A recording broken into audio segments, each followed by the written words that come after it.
This is Isaac Morehouse. Welcome to the podcast where we discuss education, entrepreneurship, big ideas, how to put them into practice in the real world, and above all, how to live free.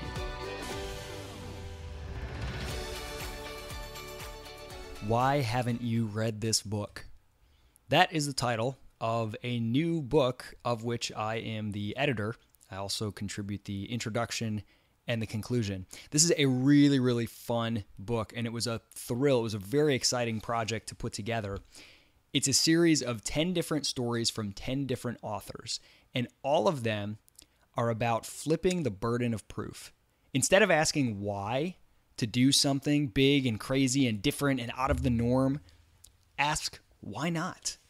If you remember, if any of you listened to the very first episode of this podcast, I say I don't want to answer the question why start a podcast. I'd rather say why not? It sounds fun, sounds interesting. I need some really good reasons not to do it. And I think flipping the burden of proof like that, when you have those big, exciting sort of goals, dreams, crazy ideas, everyone wants to know, why would you do that? And I think it's so much more fruitful to flip that burden and say, hey, I don't like my job. I want to quit. Hey, I want to go live in a ski resort for a year. I want to drop out of school. Everyone says, why? Why would you do that? I say, why not? Give me some good reasons not to. It's calling me. There's something in me that is drawn to this. It's excited by this. Why not? That's what this book project is. You can go to whyhaven'tyoureadthisbook.com. I know that's a lot. That's a long URL. Whyhaven'tyoureadthisbook.com. And of course, the haven't is not contracted in the URL. And you can find there will be, the ebook is free. It will be free once we get it completed. And you can also purchase paperback hardcover on Amazon from that link. But until everything is wrapped up, there is a Kickstarter campaign that you will also find at that link where you can pre-order copies of the book as a way for us to get the money to pay the editors and layout people to finish the design of the book. But I want to give you a taste and a preview of this book. So I've got on this episode 5 clips from 5 of the authors where they are anywhere from 5 minutes to 1 minute. Describing, I guess I should have done that the other way around, anywhere from 1 minute to 5 minutes. They're describing a little bit about the theme of their chapter and a little bit of the story behind it. And it's a wonderful teaser in their own words to kind of hear their story, what their chapter of this book is about, and hopefully it will whet your appetite. This is probably the most fun book I've put together. This is my 4th book now, and I did the least writing in this one, but I had the most fun, and I really love the final product. I love the content. It really speaks to sort of my life philosophy that I've come to adopt, this very playful, open, engaging, exploratory life philosophy. And I think you're really going to love the book. And each section is so different. Some are written very personally, very personal stories. Some are more how-tos. And things for you, very, very like practical. How can you ask these questions and maybe do these things? So really great variety of authors and styles. And this project, again, has been a total blast. So whyhaven'tyoureadthisbook.com. Go check it out. Support the Kickstarter campaign. When the book goes live, get a copy of the ebook for free. Purchase hardcover, paperback. Everyone wants one as a gift. You can put it in people's stockings. So I will turn it over to my authors, and I will let you get a little flavor of the book. Why haven't you flown first class? Hey, it's Tim Shermack, and I just wanted to ask you a simple question. Be honest. When you order plane tickets, if you go to Kayak or TripAdvisor, or wherever you order your tickets from, right? Do you honestly ever even consider buying a first class ticket? I mean, does that thought even cross your mind like remotely as a remote possibility? For most people, the answer is no. I mean, subconsciously, they just immediately look for the lowest price. When they're searching for tickets, they sort by only one criteria only. They sort by the lowest price. They could care less, if they have to get on the flight at midnight, and they're flying till 3 a.m. and then they get to the hotel at 4:30 in the morning and they're totally shot the next day. They don't care because they just want to save $100 on airfare. So ask yourself, why haven't you flown first class? Why not fly first class? And when I say that, I don't mean it as a figure of speech. I mean it as an honest question of first class, sitting up at the front of the plane. Last year, when most of my friends were making a New Year's resolution of losing weight, or quitting smoking, or I want to stop drinking so much alcohol, or I'm going to start going to the gym, or I'm going to start lifting weights, whatever. I made kind of a different New Year's resolution. I told myself that I wanted to start flying first class. And the reason wasn't that I wanted to start living in luxury. The reason was I had been traveling too much. I'd been going to too many conferences, too many business trips. And I realized I was treating these business trips, these seminars, these conferences as a way to kind of put off doing the real work of my business. I had so much fun taking notes at conferences, but I wasn't actually implementing all those ideas. So I told myself, I'm going to fly first class on all flights. And again, I didn't mean that as a resolution of I need to start living in more luxury. It's just that I was fully aware that flying first class would cost me a lot more money. A ticket normally might be $300-400. First class, that same $300 some ticket is going to be over $1,000. So I told myself, if I'm willing to pay $1,000 for a first class ticket, it must be important enough to fly somewhere. So that was just kind of my litmus test, hoping I would fly less. But I learned something in the process. Once you get used to it, my brain switched, and now I started thinking about, okay, how can I afford to do this every time? And that mental breakthrough really changed how I thought about my business, how I thought about personal finance. And I just really started thinking about this idea of, instead of in every area of my life cutting expenses, if I need to free up some money to do something, and you think of I need to save money to do this, or I need to save up a little bit every month, or I need to cut expenses, I need to stop eating out as much, stop having my daily latte, whatever. What if instead of focusing on expenses, which is, just half of the accounting equation, what if we looked at the other half of accounting and looked at making more money? So rather than, constantly trying to think of ways that we can deprive ourselves, what if we just thought of ways to creatively add more value to the world so we could get paid more? And that is a question that's been really, really interesting to me, and it's really changed the way that I live my life. Why haven't you flown first class? Why haven't you thought of more ways to creatively add value to the world instead of trying to think of ways to save money? I like to think of myself as a little bit of a renegade, but when I look back on the trajectory of my life, for the most part, that hasn't been the case. Growing up, I was a pretty rule-following kid. I got straight A's, I played team sports, I participated in extracurricular activities, went on to college, got a degree, got a job, started climbing the ladder, met a great guy, got married. I did all the things that you were supposed to do. And my husband's story is really similar. But we got to this point in our lives where we looked around at our careers and where we were living and what we were doing with our lives. And it wasn't bad, but we both had this overwhelming sense of, is this it? Is this the one chance we have? For us, we felt like it wasn't enough.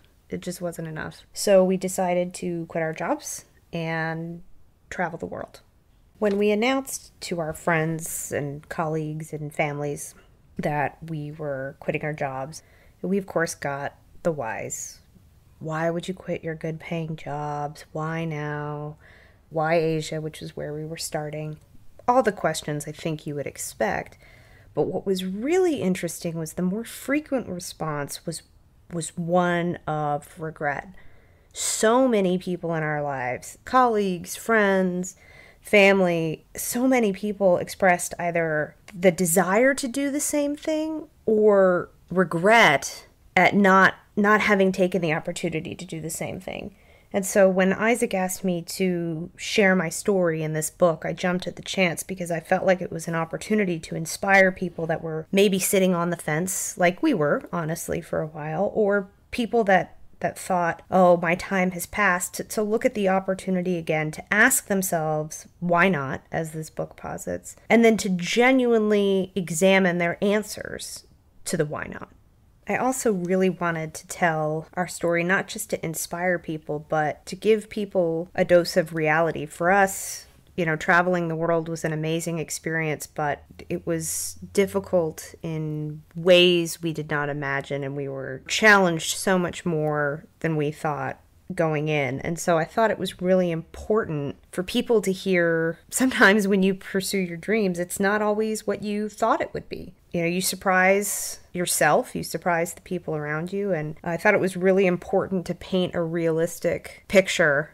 I think one of the most valuable aspects of our trip and our time traveling was what we learned about ourselves, about our strengths, our weaknesses, about our ability to put up with hardship, about what we really wanted in life. When we set out, we thought, oh, maybe we'll never come back.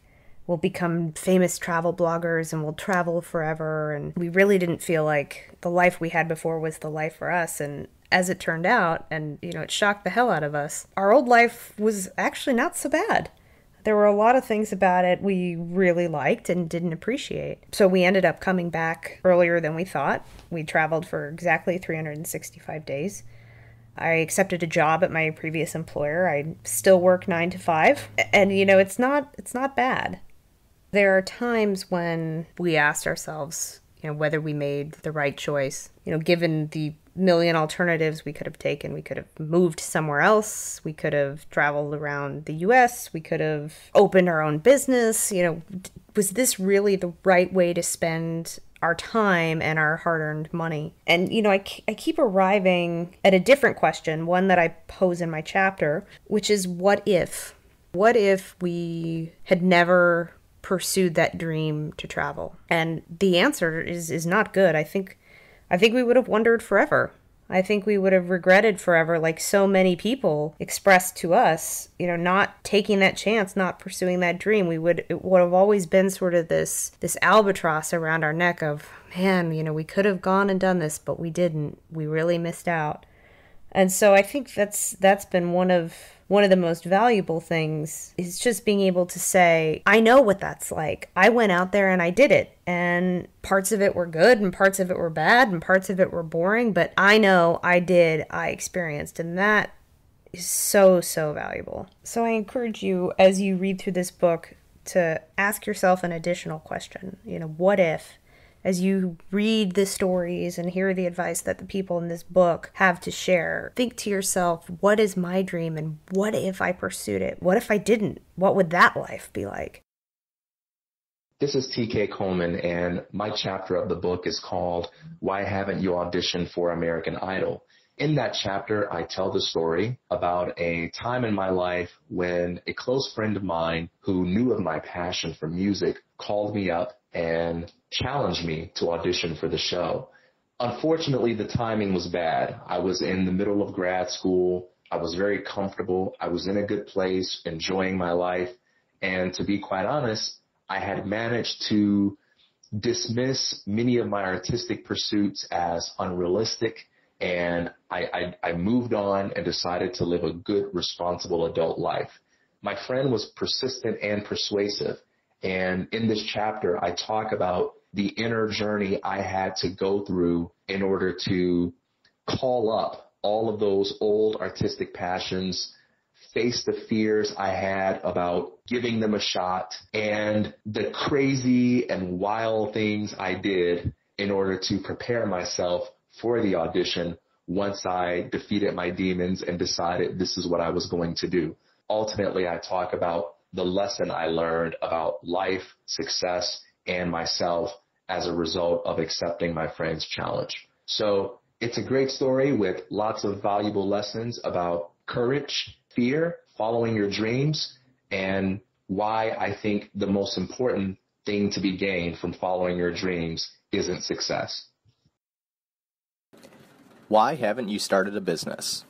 The freedom and upside of owning a business, along with the unique social status our culture gives entrepreneurs who have started a business, leaves many, perhaps most, employed Americans asking themselves, why haven't they started a business? In this chapter, we'll explore whether the common feeling that you should start a business is truly a burning desire from within yourself, or if it is the external feeling that to be a success requires you to start a business. The remainder of the chapter assumes that you do have an internal desire to start a business, and we'll explore 4 common reasons people with this desire choose not to start a business. We will address each of these reasons by discussing what is true about the reason, as in why that reason should deter you from starting a business. We'll then discuss why that same reason may not be a good cause to not start a business. And then lastly, based on various personality types, we'll decide if that reason not to start a business should deter you or not. So let's answer that question once and for all. Why haven't you started a business? If you're an ambitious young person in the United States today, the expectation is that you're going to go to college. The expectation is that if you want to actually get things done, if you're somebody who wants to achieve something for themselves and is relatively intelligent, the best thing you can do for yourself is to go to college.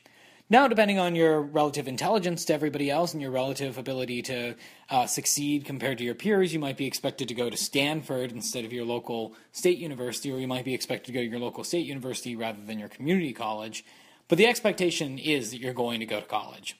The question you're going to get is, where have you looked at for going to college yet? Where have you visited? Where are you sending in applications for? What are your SAT scores? What do you want to major in? Why haven't you gone to college yet? I want to turn this expectation on its head.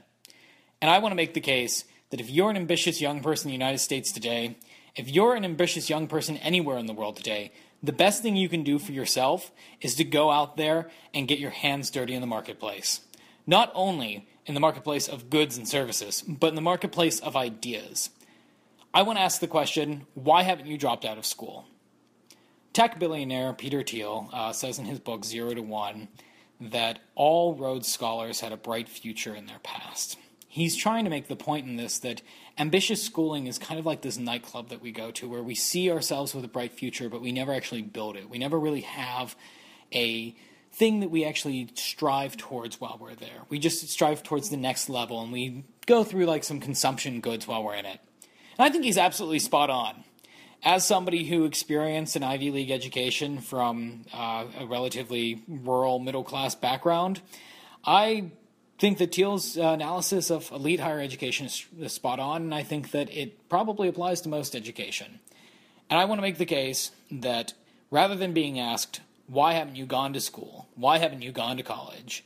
I want to make the case that the question that should be asked is, why haven't you dropped out of school? Why haven't you dropped out of college?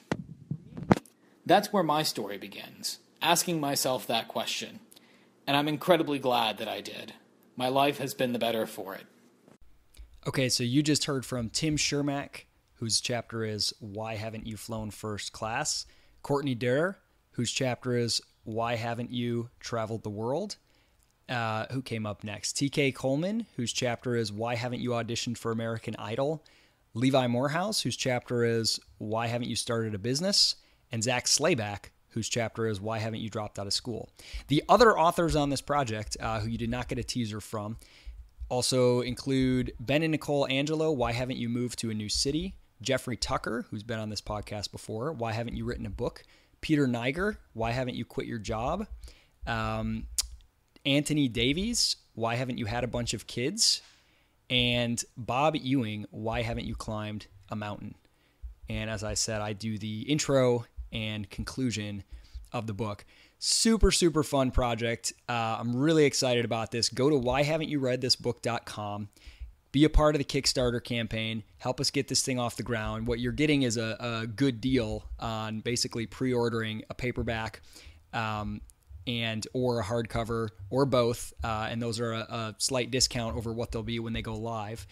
You can also pledge $350 or more and get a hardcover book signed by all the authors. That's all 10, and that's we're all over the country, so we're gonna have to ship it around and have everybody sign it. And finally, if you pledge $1,000 or more, you not only get the books, but you get one of the authors to come and speak about the theme of the book at your event. So I know Jeff Tucker, Ant Davies, Bob Ewing, TK Coleman, Zach Slayback, myself, we all do a lot of speaking gigs. And this is a way to get us to come and speak about a theme in the book or something else, frankly, if you want us to talk about. So all of those are on the Kickstarter campaign. If you're listening to this podcast sometime much later than when it first aired, the Kickstarter campaign is likely concluded, but you can still go to whyhaven'tyoureadthisbook.com. You can get the ebook for free, or you can get a link to Amazon for paperback or hardcover. Thanks everybody for listening. Hope you enjoy the book.